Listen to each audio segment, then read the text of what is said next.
Welcome to Okon Bros. This is Eric. I'm Michael, and if you want to learn about the secrets of the universe, the law of attraction, mysticism, brohood, gambling, movies, pop culture, archangels, magic, good food, business, health, family, and mediumship, smash that subscribe button, hit the thumbs up, press the noti icon, and spread this video around like peanut butter and jelly. So today we have on Dana Blouin, supervillain, YouTuber, and entrepreneur. Supervillain. First, thanks for coming on. Appreciate you, Dana. But live from Bangkok, I might add. Yeah, from Bangkok. That's so explain to us why supervillain. There's a few reasons to it. So you guys know I know Suburban Bear Josh, who was on here before. That's how I hooked up with you guys. You know what I've learned? I've learned that everybody knows the beard. Yes. Everybody. I have a photo of us. I will send it to you guys of me and him with almost no beards. I'd love to see that. It was the last time I was back in Ohio. I was I think it was like my first year in Bangkok, and I was back in Ohio. Him and I went out in almost no beards. We took a photo in his car. I still have it. And it's a great photo. And awesome. But he and I used to work together in at a telecom company. And he was in sales, and he was crushing it, and I was an engineer. And you know, at the time, like at LinkedIn, everyone was like CRM ninja or like business development superhero. I was like, forget this stuff, man. I'm supervillain, straight up supervillain. Love it. And yeah, I moved to Bangkok and I started my own businesses, and I didn't need to have like an impressive like LinkedIn profile, and so the whole supervillain thing kind of stuck. And it's just fun. It's something to have fun with. And if you, Dana, so you're from Ohio, correct? No, originally Rhode Island. Oh, okay. It's even better. That even segues into my next question. So you go Rhode Island to Ohio, right? Cleveland, correct? Cleveland, yeah. So actually, yeah, I'm sorry about the Browns. Yeah. Well, yeah, it feels more natural if they're losing. Very true. Very true. So Rhode Island, I grew up in Rhode Island. I lived in Massachusetts, North Carolina, California, then back to Rhode Island. Then I ended up in Ohio, and I was there for a few years, and then Bangkok. Okay. So that was basically, I mean, it's not really my question, but like you traveled all over the US, you ended up in Ohio, and then you just went to Bangkok. Like, why not Texas? Or, why not Alberta, Canada? Like, why on the other side of the earth? Well, I'll start by saying, and I firmly believe Bangkok is the greatest city in the world. Wow. Really? I know people argue New York, San Francisco, bold statement, man. Paris. Yeah. Nothing beats Bangkok. And I love Bangkok so much that when I was working in Malaysia, I would commute to Kuala Lumpur from Bangkok. My God. So explain why. What is so great about Bangkok? Because like this is like another planet for us. Yeah. So I got to give a little bit of backstory with that, if it's okay. Please go for it. So 2006, I took my first trip to Asia. I went to Singapore for a few days, and then I spent 45 days in Cambodia, traveling around, seeing stuff. And Singapore is like a cyberpunk future city. Singapore is this island state in the middle of Asia, just south of Johor Bahru, Malaysia. It is the most modern city you will ever be in. It blows Tokyo out of the water, Beijing, Guangzhou, China. None of them compare in modern lifestyle to Singapore. Mm-hmm. And Singapore, I believe right now it's like number one on the most expensive cities in the world index. It's insane. It's very cyberpunk, like Blade Runner, right? Because you have these amazing, postmodern skyscrapers, steel and glass everywhere, beautiful roads, sidewalks, merged with this old, sort of Chinese Malay culture of like these hawker stall street food vendors that are set up everywhere, and people riding bikes around, and it's a wild place, like conceptually, to envision. And then you realize most of this island is man-made. They reclaimed a lot of that land by filling it in with sand and expanding the city over and over again. So that's my first place in Asia. I spent two or 3 days there. I can't remember. And then I hop a flight to Cambodia, a couple hours away. And Phnom Penh I remember my flight lands on the runway of the international airport in Phnom Penh. And you walk off of the plane onto the runway, and they just escort a group of passengers into the terminal to go to immigration. So like you're literally in this scorching sun, 100 plus degrees, 100% humidity, walking across a tarmac into immigration, like no slipway, nothing, no aircon. You're just straight in, and you get out of immigration. And Phnom Penh is like the Wild West, right? There's a brothel on every corner. My first night there, I got stuck in the middle of a gunfight outside of 2 clubs at like 3 in the morning. Oh my second night there, two prostitutes at a club tried to drug me. And if it wasn't for the fact that I was so big and it just didn't work on me as quickly as I think they were hoping, I probably wouldn't have made it out. So yeah, this all types of wild stuff in Cambodia. Cambodia is the Wild West. Fast forward, so I go back to the US, and like I've got this like mind-blowing experience. Like I remember sitting, back at work at the telecom company. I worked for the same company in Rhode Island and Ohio. And I remember sitting there like just thinking back to Cambodia, right? Like this crazy, like otherworldly experience. And I went all over. I was in Phnom Penh, Kampot, Battambang, and Siem Reap, where Angkor Wat is, all the ancient ruins. And it's just a wild experience and out of this world in so many ways I can't explain. But so I always had this experience in the back of my mind.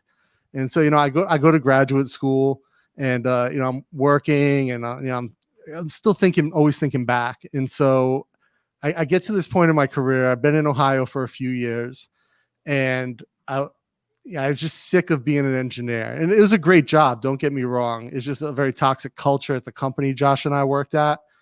And it just, something wasn't quite right. And so, I'm like, all right, what can I do to get out of this? How can I escape? And I thought, well, I'll go ahead and, quit my job. Maybe I'll go do a PhD. I'll move to Asia. And I had been back a few times, and I've been to Thailand, I've been to Bangkok, and there's something just so magical about the city that, when I started applying to a PhD programs, like I'll apply to Hong Kong, to Singapore, to Bangkok, a couple in Europe. And when I got into, PhD program in Bangkok, I was like, gone, quit my job, sold my house, sold my cars. A PhD in what? A PhD in what? Information communications technology. Okay. It's incredible. And so like boring, like geeky stuff. I won't get into it too much, but I pack up halfway around the world. I have one luggage, a backpack, and my bag. And it was 8 years ago. Oh, so you've been there for a long time. Yeah. Yeah. So what's your day job, your night job, your alter ego? Like what is it that you actually do to survive? Because I know you have Dapper Villains, right? You have a show called Dapper Villains, and then you have your YouTube show, which is called Idea Studio. Idea Studio. How does that all tie into what you do? So I have a design studio, which is where I'm at right now. Just if I can spin the camera a bit, I'll show you. So some of the fabric we're working with. You can see my wife over here on one of the sewing machines. You can see this one behind me, a couple others, and then down this way there's even more. Wow. So see if I can get myself centered back here. There we go. Perfect. So yeah, I have the design studio. Dapper Villains is not only a show, we have a menswear brand as well that goes along with that. Very nice. So we started out, I was working on the menswear brand for Dapper Villains last year. Sorry, 2019. And putting together the pieces, putting together what the collection would look like. And that the situation that happened that has us all staying at home and doing other stuff hit. And so we sort of pivoted to designing fabric masks. And my wife and I saw someone selling a really crappy polyester fabric mask on the side of the Sky Train, which is like our elevated train here in Bangkok. It runs down runs right through the city. Mhm. And so we're getting off at the stop we live at, and we see this person selling for like $10, 10 US, these fabric masks that we know won't work. And my wife also has a background in science. She was a nutritional researcher at one of the universities here. And before, she also has, we have the design studio together, but she also has another business related to craft. And she does knit, embroidery, crochet, stuff like that. And so we saw this and we're like, oh, these masks, one, they're not really functional. Two, the polyester is not a fabric that will filter particulate. So we talking about it on the way home. And so in Thailand, we have these things called songtels. So we live kind of deep into our neighborhood. And so they have these little pickup trucks that are converted to have 2 rows of seats, and you sort of just jump in the back. It's like 6 baht, which is maybe 30 cents, right? And you jump in the back of that. When you get to the side street that you live on, you just hit the buzzer and jump off. So we're right in the back of this and we're talking. We're like, well, what would be a good fabric? I was like, well, let's check the NHS website. Let's check the Thai Ministry of Health, CDC, see what we can find. Start to look at patterns. Like, okay, so we're looking at, oh, these Japanese patterns look nice, or these Korean patterns look good. And we start to make some modifications and we're pulling them together.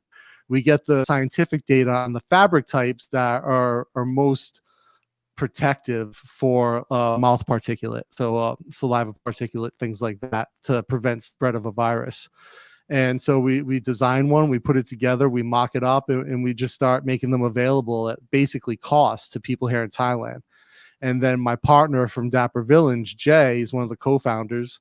He was like, yeah, I think we could switch the outer fabric to something more sartorial and get this picked up by The Rake, which is a large menswear e-commerce store / magazine. So we made up a couple of very sartorial samples from some shirting. We sent it over. They really loved it. And we went into production. And then Uncrate Supply, an American company, saw the mask. They reached out like, hey, can we pick this up at wholesale as well? We said yes. And then, it kind of snowballed. And we're in like 47 locations worldwide with those masks, Wow. mostly like men's clothiers. And then our 2 big e-commerce partners, The Rake and Uncrate. Do you do anything else besides masks? Yeah. So now we're finishing up the line. So mask was obviously the big focus for 2020 because that's what was needed. It kept us busy. But while that was in production with our partners, we were able to start working on the development of our other products. So we have right now we have a military overshirt that we made in linen that looks a lot like an old Army BDU uniform from like the early 2000s, late 90s. And it's just it's a similar cup, but more streamlined, more minimalist. We have our samples coming this week for our new waistcoat and our denim, our second sample for the denim line that will have a pair of jeans that I designed as well. Wow. We're working on a couple shirts, some hats, and a couple of tote bags that are in development that will be what we'll call our EDC tote, like our everyday carry tote, that are made from a combination of Thai denim and chambray. Fascinating. I Very, mean, like, very cool. could you have done this in the States though? So yes and no. Obviously my wife is my partner. I met her here, so there's that collaborative aspect to it that I don't think I would have met her had I not come here, obviously. Sure. I think there's some of the things we do, like the fabrics we use, the amount of, I'm able to do this full time, along with I have a podcast production studio here in the building as well, that I produce Dapper Villains, and I have another show called Bangkok Strange, and I also do some production for clients in the U.S. And so we have that aspect of the company, but the ability to scale as quickly as we did for the costs that we were able to put into it wouldn't have been feasible in the US. So basically, because I'm in Asia, all of our machines, every sewing machine essentially is made in Asia, either China or Japan, right? It's much cheaper for me to get them here in Thailand. Sure. I'm able to source fabrics that I wouldn't be able to get even at double the price in the US. And so, there's aspects in access to the garment industry, which is located here in Asia, that I couldn't have replicated in the US. How has what living with COVID like there? what is it like in Mm. the city and the streets, and how has the government handled it? What's it like going on there? So I can definitely say, like, up until recently, life was very normal in Thailand. We locked down the country, or I say we, the government locked the country down very early. Um, as a result, we had very few cases for all of 2020. And after the initial lockdown, restaurants reopened, movie theaters reopened, and we would have single digit new cases daily. Up until this year, we had only had, I think, 59 deaths total from COVID, and most of those had underlying issues. And I think only like 2,000 cases or something. Wow. And it was really under control, but it paid the price economically. Thailand's a country that is very driven by tourism. Thailand is a country that, is sort of stuck in this middle income trap. So when you look at how it affected the economy, it was quite devastating, especially in Bangkok, where everything sort of shut down for a while. People were working from home, and a lot of industries, because of culturally the way they work from home wasn't really thought of as an option. And so there was a very quick and uncomfortable um, transition to that in Bangkok and Thailand in general. But once we realized we had flattened the curve domestically, things started to reopen, life really started to get back to normal. Then just recently, we had a massive surge in new cases as a result of some migrant workers who illegally crossed into Thailand from Myanmar for one of the shrimp markets just south of Bangkok, caused like sort of like a nexus of spread. And so now we're sort of dealing with this second spike, but luckily it looks like the government, they acted very quickly. We've been doing like nationwide contact tracing since I think June or July. So I actually have an app on my phone that everywhere I go, it tracks my location and checks me in everywhere. So I'm always checked into the contact tracing database.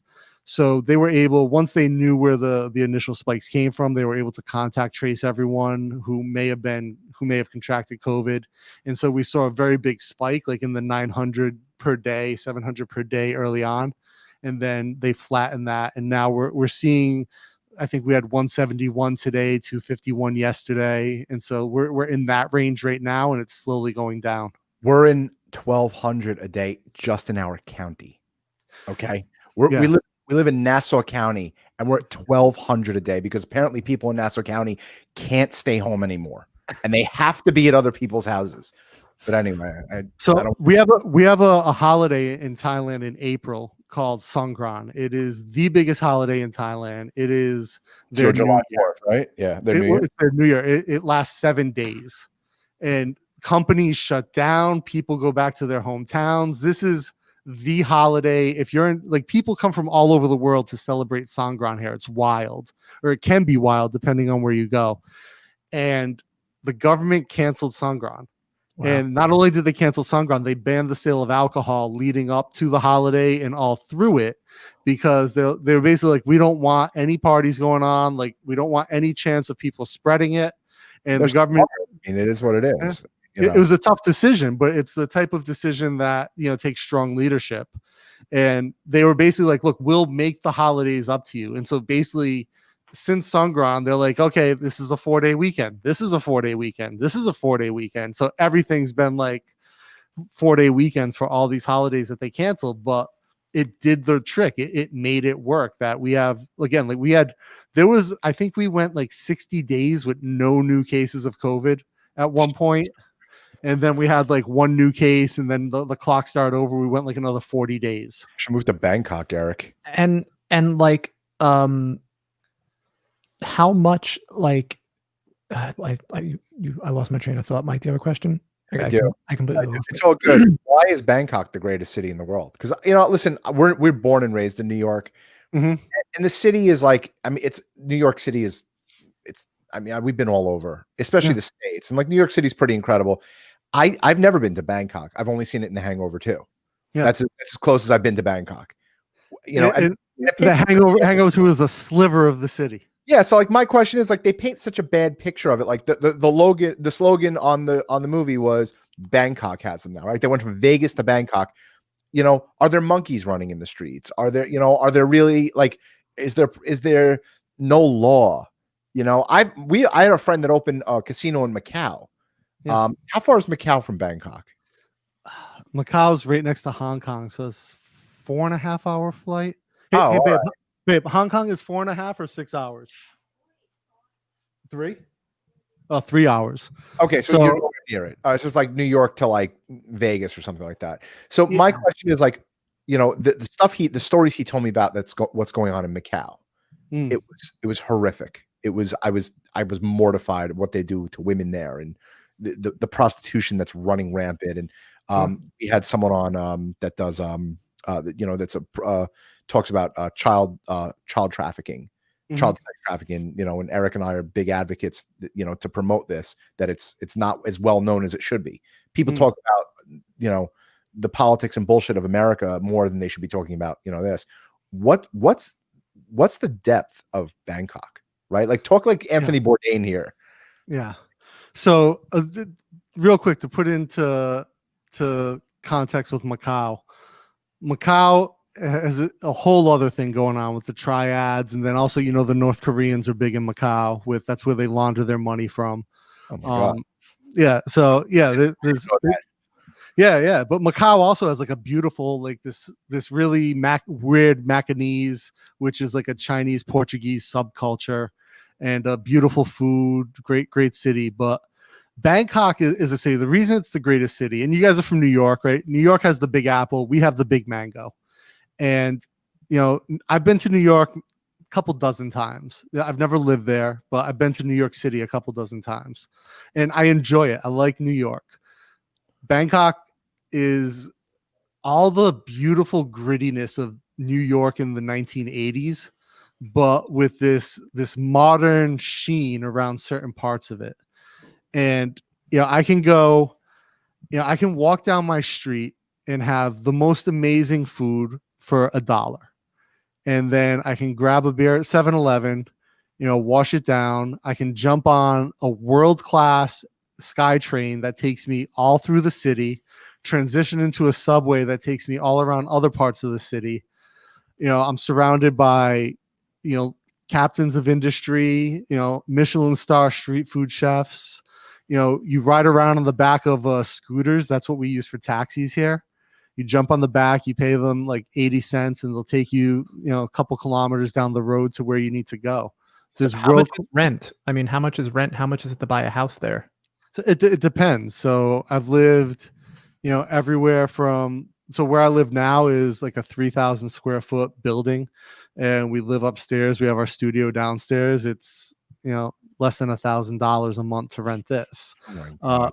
Before we lived here, I had a penthouse, which was the top 2 floors of a high rise in the middle of the city. It was a couple $1,000s a month. I mean, you'd probably be paying $50,000 a month in New York City for the same place. Not more. I had my own helipad. You know, I'd walk out into the private garden on the roof and could see the entire downtown of the city. You live like a So king. I thought you would live like a king in Ohio, but clearly you're living like a king in Bangkok. I mean, that's incredible. no winter in Bangkok, man. Ohio's winter like 8 months a year. Really?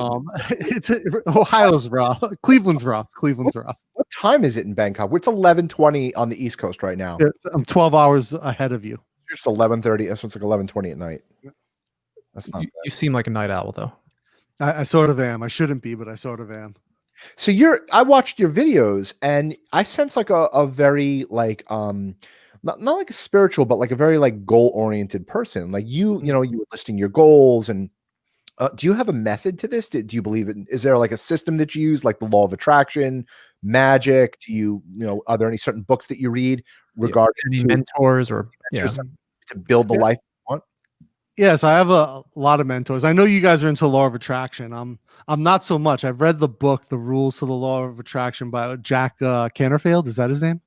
Jack Canfield, yeah. Yeah, Canfield. And I mean, this is the thing. It's like, it's not the methodology that he puts forward isn't for me, but I see value in the idea, in the underlying underpinnings of that concept, like this idea of, you know, you can, if you're confident, you really can project your own success, right? And so I do work every day at my confidence and being able to project what I want and go after it. But I have had a lot of mentors over the years. One of my good friends in Malaysia who became a very close mentor to me, my friend Dash, who founded Startup Malaysia.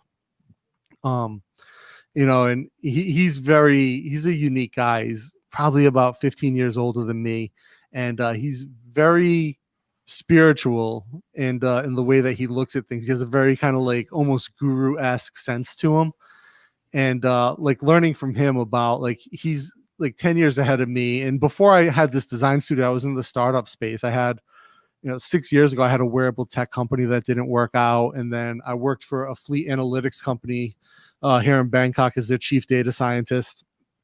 I'm still on their board, but I don't have a day-to-day role in the company anymore. And then I had a biometric analysis company that we were fortunate and able to exit. So, I've had ups and downs in the startup space. And even before, like going back to the 90s, I started with my first company, which is funny. Like back then, I sold that company and didn't make any money. Me and my partners were like, made bad deals. We didn't understand fundraising. We didn't really understand equity and cap tables. And, you have a 7-figure exit and you're looking at your $5,000 check. Like, what's going on? Right. So this, you learn along the way. But yeah, very goal oriented. I write every day. And I find that when I write every day, it helps me to, one, reflect on everything I've done, put it into perspective, but then also to have a better vision of my progress and my planning. And, I think like with the thing in the law of attraction that, like I said, the psychological underlyings of it, I think are really interesting. But one of the pieces in the book where Jack Canfield talks about is the visualization. And I've always found real power in visualization personally, right? And I don't know, like, do I relate it back to that, or is there some other aspect to it? But visualizing, what you want and how you're going to do it, and understanding the probabilities. Like in the business world, we talk about like a SWOT analysis, right? Like looking at your strengths, weaknesses, threats, and opportunities. Visualization is essentially a very personal form of that, and being able to visualize all of the potential threats, every potential outcome. Right. And I don't know if you guys follow MMA, if you know who Conor McGregor is. Of course. Yeah, and he's fighting this weekend. Him against Dustin Poirier. I'd be very interested in seeing that fight. So actually, I was just gonna win. I mean, it's no. I don't know. I honestly, I would, if I was a betting man, I would put money on Poirier. Okay. Thank God you're a betting man. And I used to be I was a professional fighter like 18 years ago. Really? 18? Yeah. You mind if I ask how old you are? 76. No, I'm just kidding. I just turned 42. Hey, all right. That's my age. Nice. My age. Yeah. I thought you were 10 years younger than me. Really? Bangkok keeps you young. I thought you were 10 years younger than me. That Bangkok water. I have a question regarding you talking about visualization. What, like the Dapper Villains brand? Where do you want that to go? What's your goal with that? And what does it like kind of offer people? What is the lifestyle? Because I'm sensing that it's more of like a lifestyle brand. Who is a Dapper Villain? Sure, that's a great question. And I've spent a lot of time visualizing, where the future of Dapper Villains is, even from the beginning. And actually, oddly enough, Josh was my original partner with Dapper Villains like years and years ago, and we were playing around with it, and we didn't really have anything serious to do with it. And then he started doing the Suburban Beard thing, and he was doing that, and so Dapper Villains didn't do anything for years and years. And when I was after like the exit, and when I got into the design studio, I was like, well, I want to bring this back as a brand. So I reached out to Josh, and I was like, well, not reach out. We talk every day. So it's not like I was like, hey, buddy, how are you been? It's like, hey, I'm thinking about doing this with, Dapper Villains. How would you feel about it? And, of course, he's like, go ahead, dude. If you can make it work, make it work. We had fun with it, but right. All you. And, what I visualize it as is kind of someone who fits where I fit in the menswear world, where I'm not. I'm a 40-year-old dude. I'm not gonna go out and I'm not gonna be a hype beast and buy like Supreme drops and all this stuff and be like the slickest guy on streetwear. But I'm at a point in my life, and I would like to think I've had a few successes that allow me to not have to live in the sartorial world of menswear, where I don't have to wear a tie every day. I don't want to wear a suit. I don't want to wear a jacket. And so I'm making clothes that fit that vision, or designing clothes that fit that vision. And it's things that I can wear when I go out, and I can still look better than most people, feel fantastic, but have the panache, if you will, that I envision a dapper villain would have. And if you think Bond villain, right? Someone who has that really elevated style, but knows how to break just the right rules. Do you have any like samples? Do you have any pictures of, like models wearing your wear? So we don't have pictures yet. Let me see what we have for samples. Do I have? If you don't have it, I don't want to put you on the spot if you don't have it. But So I've got a few things here I can actually hold up and show you if you want. Yeah, Hold on. One second. Yeah, sure. I'm curious to know if he's like 6'4", 6'5", He's a big dude. Yeah. There's no doubt about that. Yeah. I like all the stuff in the background. You want to move to Bangkok? I mean, yes. We would be like royalty there. I've never spoken to anyone from Bangkok before. I think this is the first time I've ever talking to someone like directly from Bangkok. Right. Like you can eat a meal for $1. I mean, yeah. And I'll bet you it's all like no GMO shit that we have here in the States. Who knows? It's just a completely different world. Would you like some rat sewer pie? Sewer rat fucking pie. Yeah. Yeah, like I don't know. I wouldn't know what to eat, I follow what's his name, Casey Stern, who's vegetable police. He was living in Thailand. I mean, Bourdain was there, 100 times. They all love it. People. I never heard anyone go, I'm never going back there. Right. The only bad thing you saw was like on The Hangover 2, where people like, I mean, that was a movie. Movies are real, bro. Movies are real, bro. But yeah, I mean, that's fascinating. And he's all tatted up too. It's like the complete opposite of me. Yep. Right? Like tattoos, living in both of you have lived 42 years in completely different. I mean, I just don't have tattoos. I've never been to Bangkok. He has multiple tattoos and he lives in Bangkok. I mean, just incredible.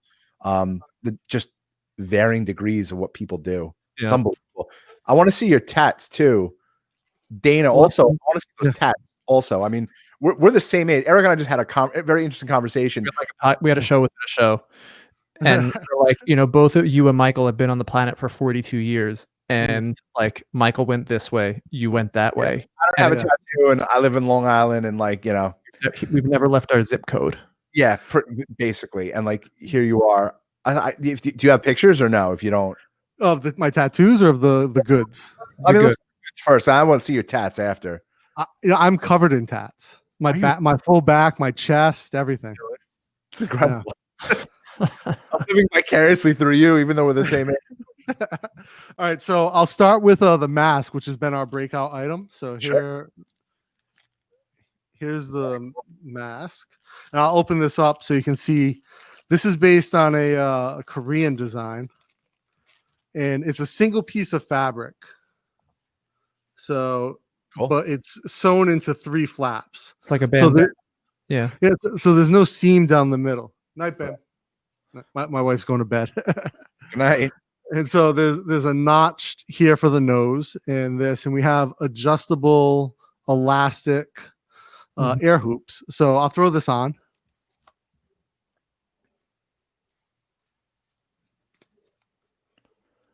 Fits perfectly. And so I have a fat face, so it kind of fits just enough. But what we did was we made this mask so that it could fit my wife's very petite face, as well as anyone with a face as big as mine, if you don't have a beard that pushes it up. Right. But it's washable. We have some samples that have been used over 100 times, and they hold up. So it's cool. It's been a very successful product for us for a reason. Right. So yeah, we've shipped almost 100,000 of these worldwide. Very nice. It's incredible. Where could you get them in the States? Uncrate Supply would be. They have I believe they have the black, the pink, and the indigo in stock. You're not doing any direct to consumer?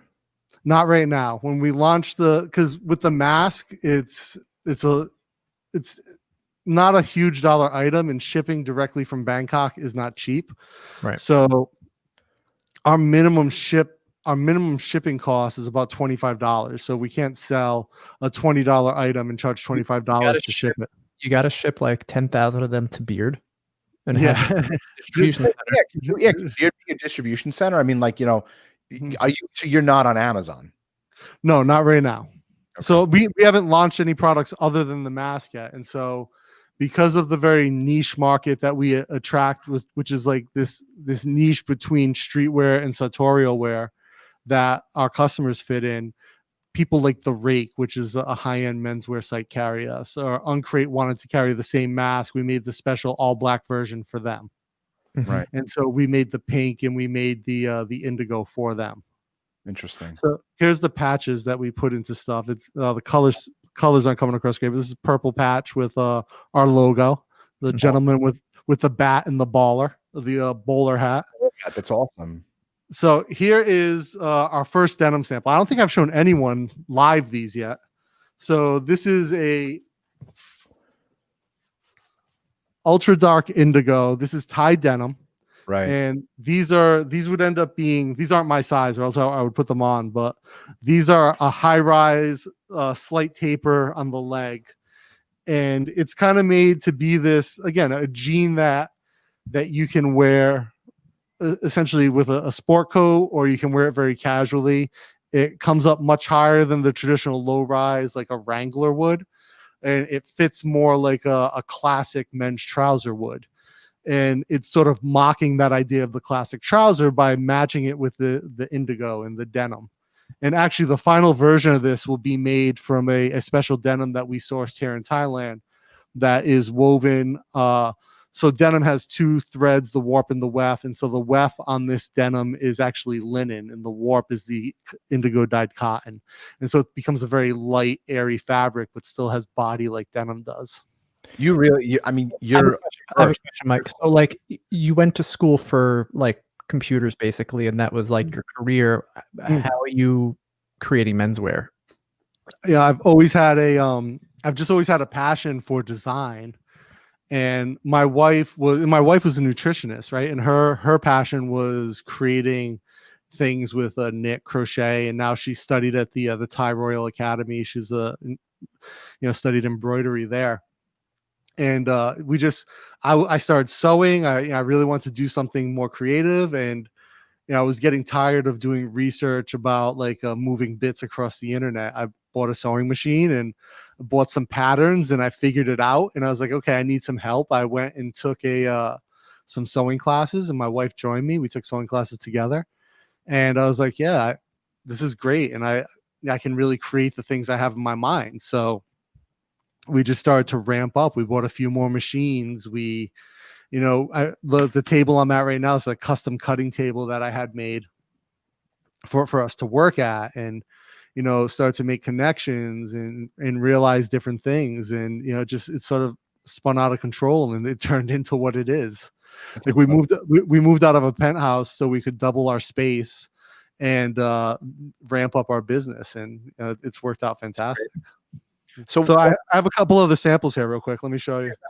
So this one actually is not going to be a production sample, but we're having this remade. But this is a men's waistcoat made with a purple chambray and a skull liner. And it's no sleeves. It's just a waistcoat. And it's got a notch lapel on it. And the whole idea is that, the chambray is very similar in texture to denim, right? But instead of having a 1-2 warp weft pattern, it's got a 1-to-1. So it has a little bit of the nap. And the design is actually based on an old 1800s hunting vest that you would have seen in like the Midwest, right? Where it's a little bit more functional. And so I found these old patterns for these old menswear waistcoats. And, in that time, like in the Wild West, it'd be, what you're wearing all the time is like you've got to wear that out to the ranch and you've got to wear that out to dinner, right? So it's got to be something that's multifunctional. So, you know, we brought back the double welt pockets. We went with a 5-button, you know, high V with the lapel to give it a more finished look.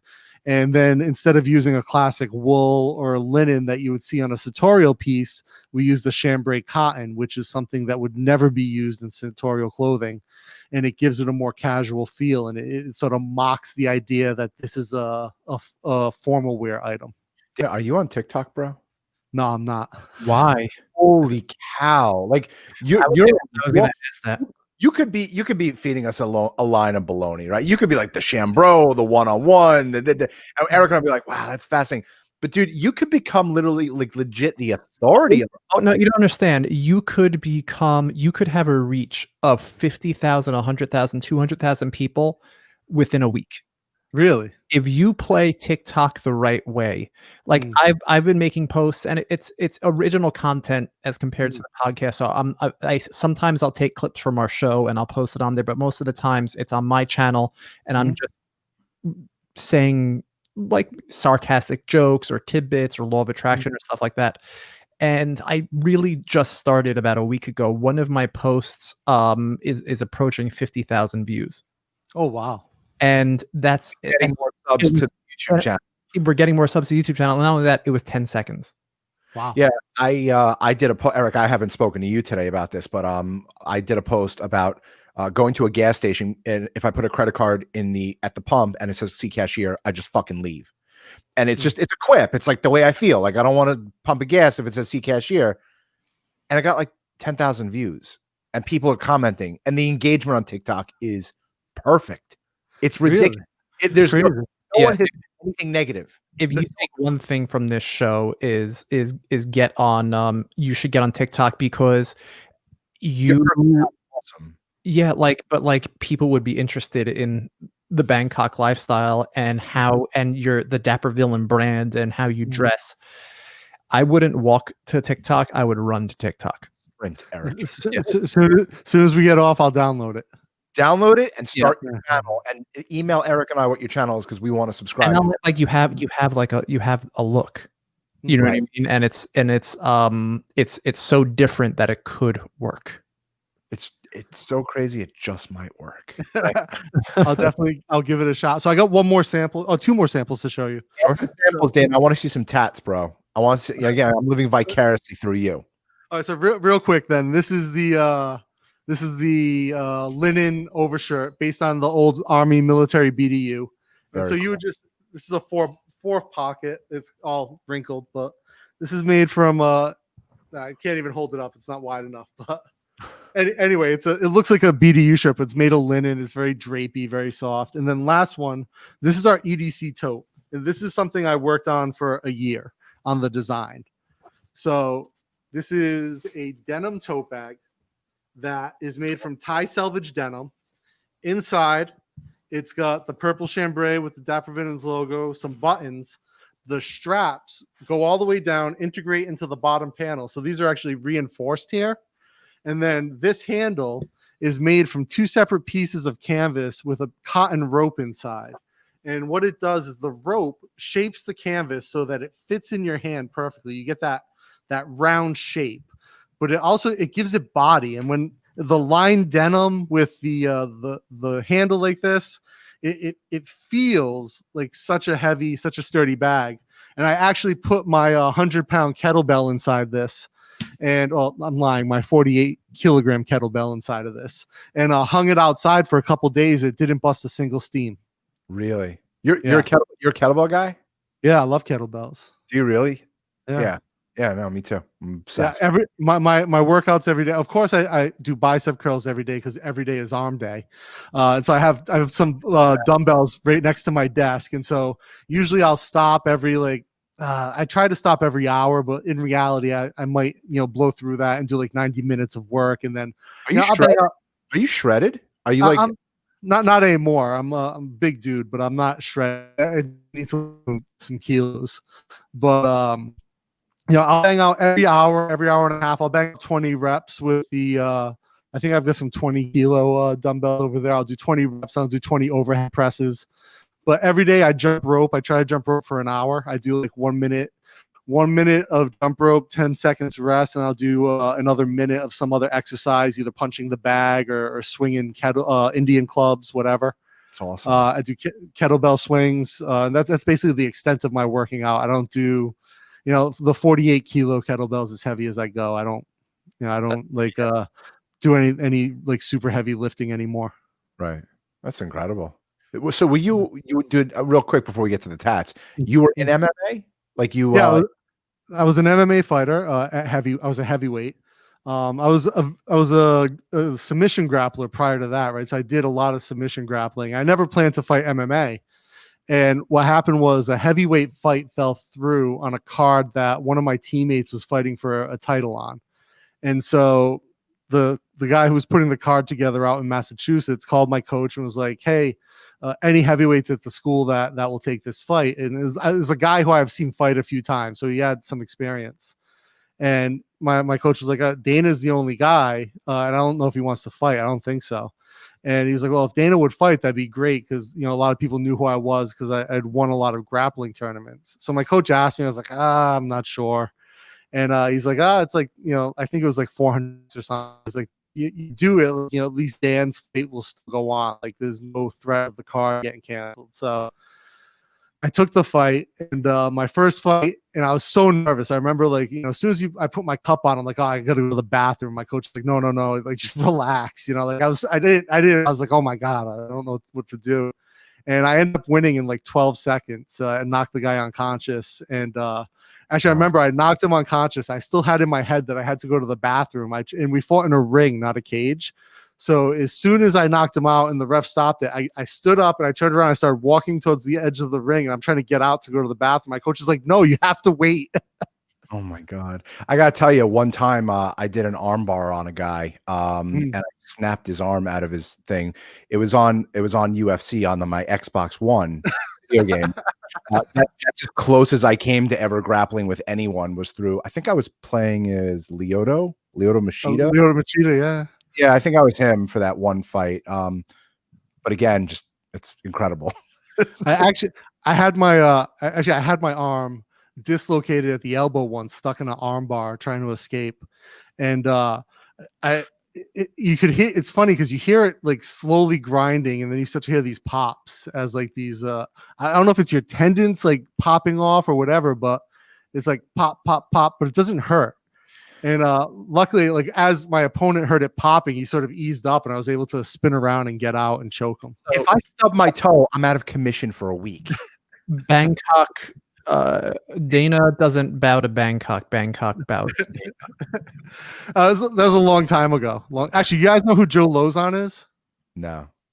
He's a UFC fighter. He's been, I think at one point he held the record for like most finishing bonuses or most fight of the night bonuses.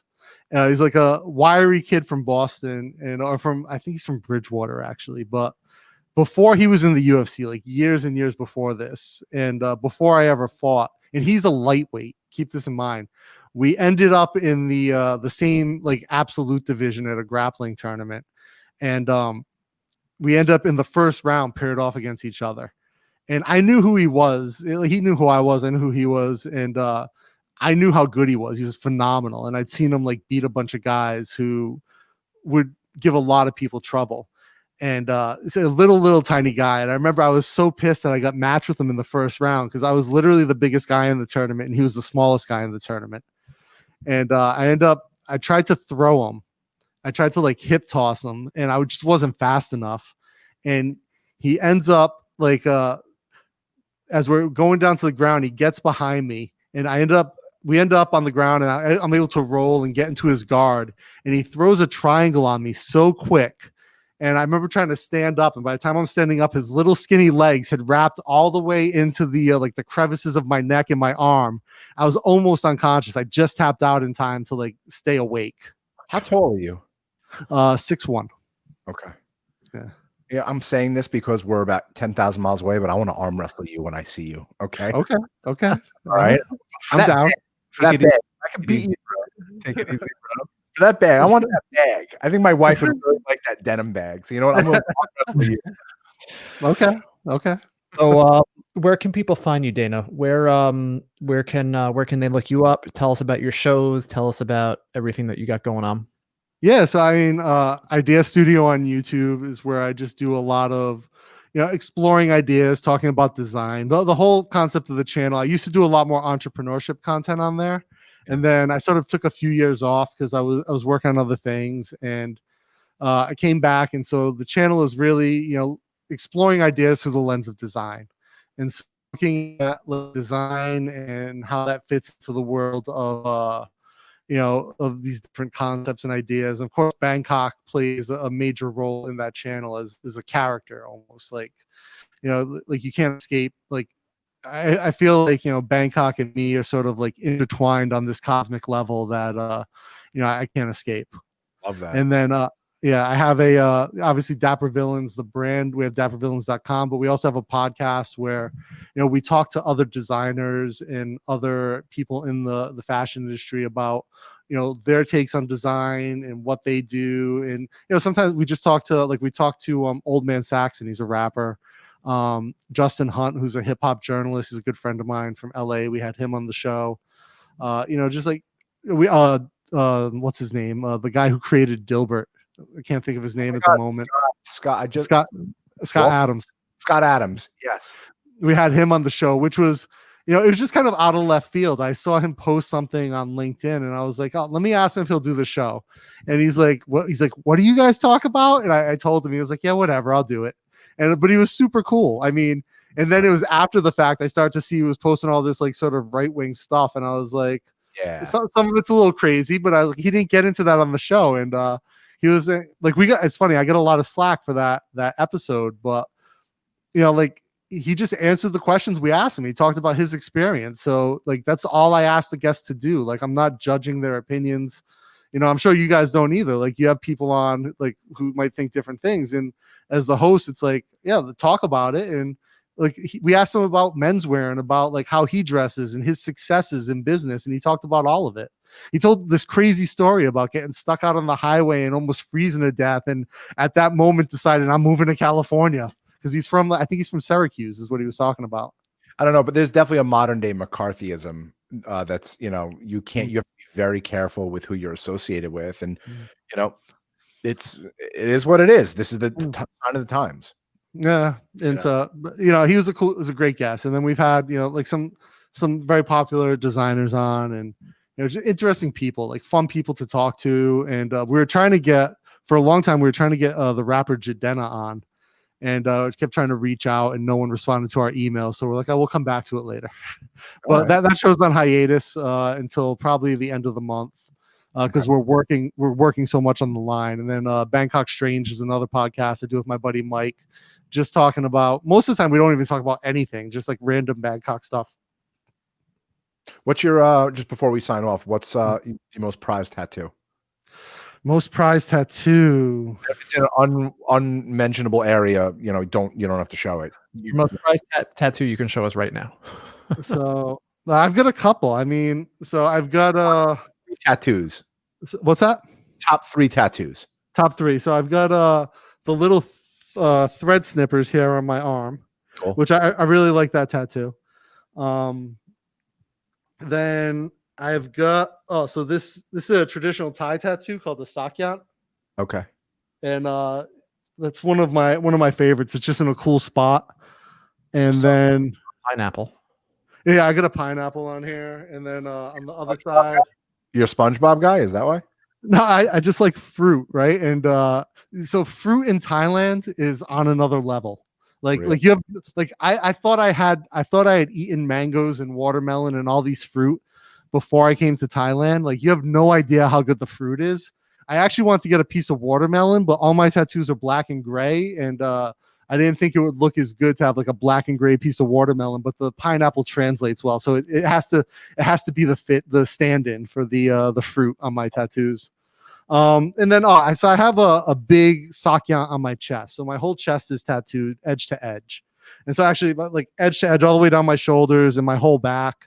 but I have a really big like classic tiger Sakya on my chest that I really like. What And, is it was Sakya? I'm sorry. I don't, also Sakya is a type of Thai tattoo, a type of Thai tattoo design.